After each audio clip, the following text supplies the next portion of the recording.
महाकालेश्वर ज्योतिर्लिंग में भस्म की आरती कैसे होती है? महाकालेश्वर ज्योतिर्लिंग में तंत्र की पूजा कैसे होती है? क्योंकि 12 ज्योतिर्लिंगों में ऐसा सबसे श्रेष्ठ स्थान माना गया है महाकालेश्वर का। महाकालेश्वर के बारे में मैं बताने वाला हूं कुछ अनोखी घटनाएं। महाकालेश्वर में राजनेताओं को जाना रात्रि विश्राम वर्जित क्यों है? इन सभी रहस्यमयी बातों को मैं आज बताने वाला हूं। आप वीडियो पूरा देखेंगे तो पूरा आपको पता चलेगा कि महाकालेश्वर का रहस्य क्या है।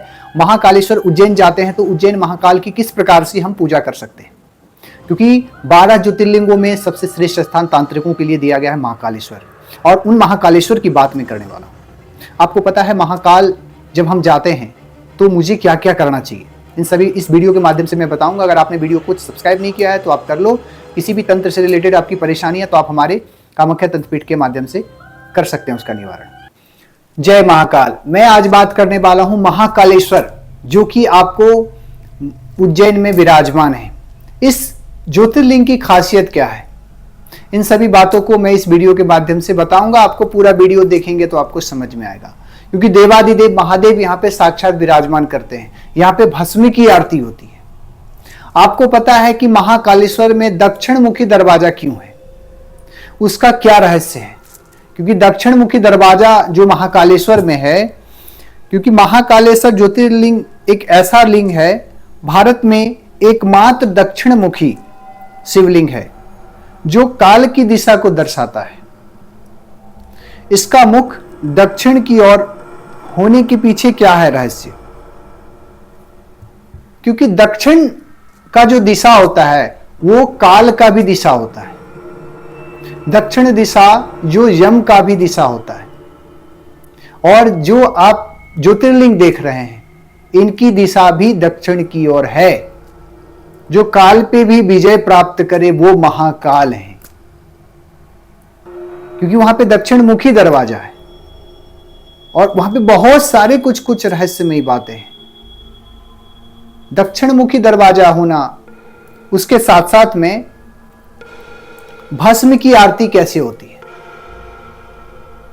महाकालेश्वर मंदिर में भस्म की आरती की एक अनोखी परंपरा है, जहां भगवान शिव को भस्म चढ़ाया जाता है।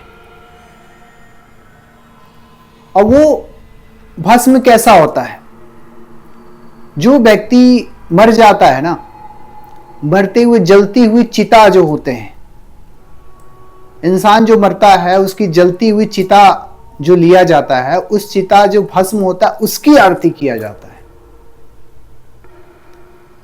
आप देखते होंगे कि कहीं पे जाते हैं, कोई व्यक्ति मर जाता है ना, तो उस स्थान पे उसको उस चीज से दूर रखा जाता है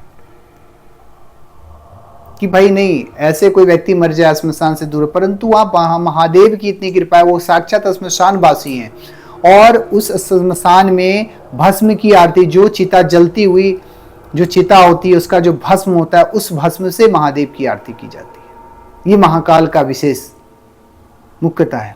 पहला मैंने बताया दक्षिण मुखी दरवाजा, दूसरा महाकाल का जो भस्म आरती है।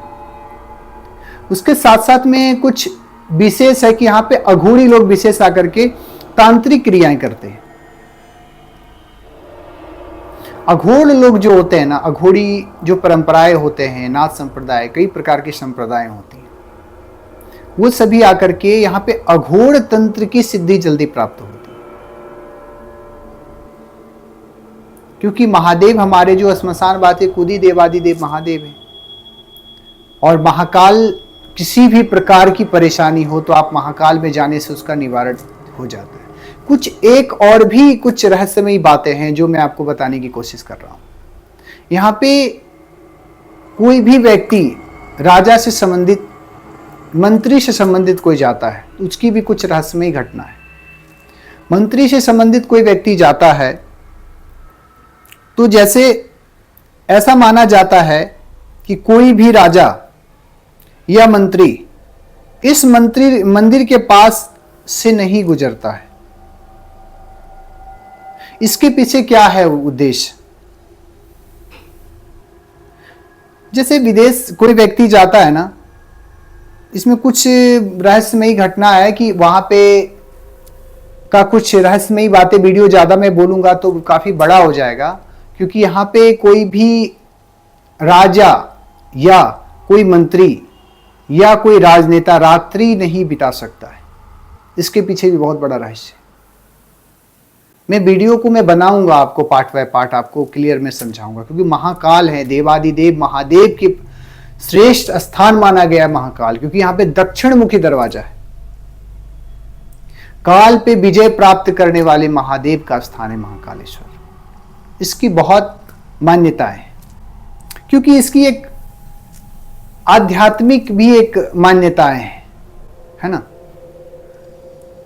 ये पृथ्वी की नाभि पे विराजमान, जैसे आध्यात्मिक मान्यताओं और विद्वानों के अनुसार संपूर्ण पृथ्वी का केंद्र बिंदु और नाभि महाकालेश्वर मंदिर ही है, जहां से महाकाल संपूर्ण, जहां से जिस भी स्थान से महाकाल संपूर्ण सृष्टि की रचना करते हैं, संपूर्ण सृष्टि का उद्धार करते हैं, संपूर्ण सृष्टि का निर्माण करते हैं।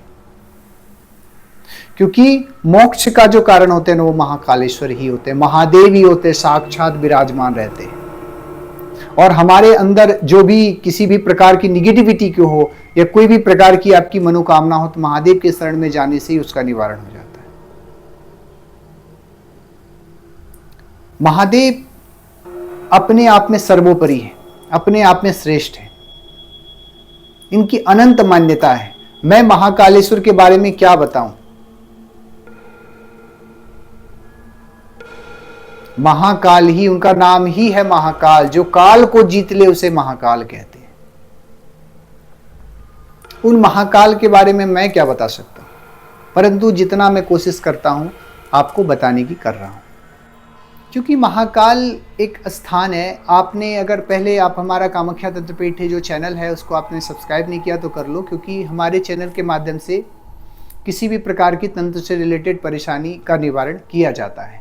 तंत्र से रिलेटेड परेशानी कुछ भी हो तो उसका निवारण किया जाता है बहुत आसान व सरल तरीके से। या तो एस्ट्रोलॉजी से रिलेटेड किसी भी प्रकार की परेशानी आप उसका निवारण पा सकते हैं। परंतु मैं आज हमारा चैनल जो आप देख रहे हैं इसके माध्यम से कुछ वीडियो को मैं कोशिश करता हूं लाने के लिए, उसका अच्छा निवारण।